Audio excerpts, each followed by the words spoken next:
حنین کی جنگ میں شکست ہوگی پہلے، پھر بعد میں فتح ہوگی۔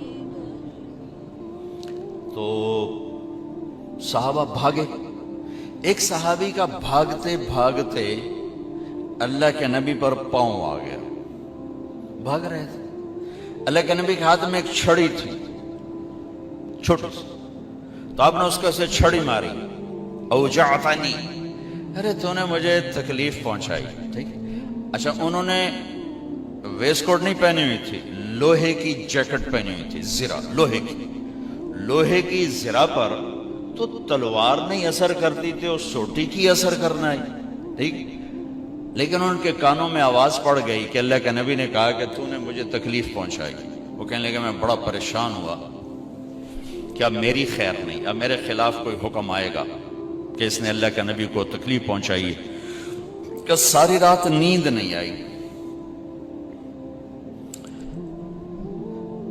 اسی خوف میں کہ اب صبح کوئی نہ کوئی میرے خلاف وحی آئے گی، فجر کی نماز کے بعد اعلان ہوا جس کا پاؤں نبی کے پاؤں پر پڑا تھا وہ حاضر ہو جائے۔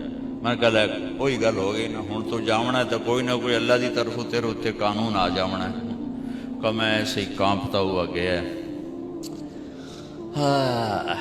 آگے اللہ کے نبی نے دیکھ کر کہا میرے دوست، کل میں نے آپ کو چھڑی ماری تھی، میں اس پہ آپ سے معافی مانگتا ہوں، اس لیے بلایا ہے،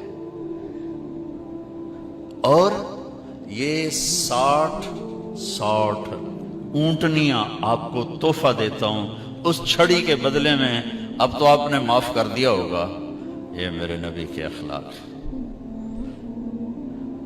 اور 18 برس قتل کے منصوبے بنانے والے سامنے کھڑے ہیں، اور آپ نے ایک بول سے کہا جاؤ معاف کیا۔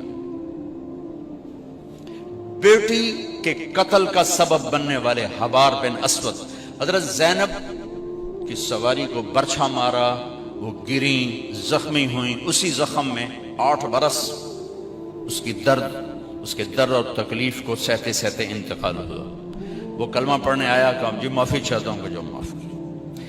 ادھر بیٹی کے قتل کا جرم ہے اور ادھر آپ کا ظرف ہے جو معاف کیا۔ ہمارا فرد جرم کیا ہے؟ ہمیں شادی پہ نہیں بلایا، بس ہم نے تو بولنا ہی چھوڑ دیا، شادی پہ نہیں بلایا، بولنا چھوڑ دیا۔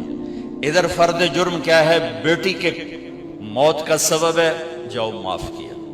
یہ عبداللہ بن ابی سرحہ ایمان لائے، پھر مرتد ہو گئے، نبوت کے دعوے تک پہنچ گئے۔ قرآن کہنے لگے میرے اوپر بھی قرآن اترتا جیسے ان پر اترتا ہے، اتنے بڑے بڑے فرد جرم، اور حضرت عثمان ان کو لے کر آئے جی یہ معافی مانگنا ہے، اب نے جاؤ معاف کیا۔ ہماری فرد جرم کیا ہے؟ ہم نے رشتہ مانگا، ہمیں رشتہ ہی نہیں دیا، ہم نے بائیکاٹ کر دیا۔ میں بیمار تھا، میں نے پوچھنا ہی نہیں آیا، اسی بس گل ہی مکا چھڑی۔ یہ ہماری لڑائیاں ہیں، یہ ہمارے گھروں کے جھگڑے ہیں۔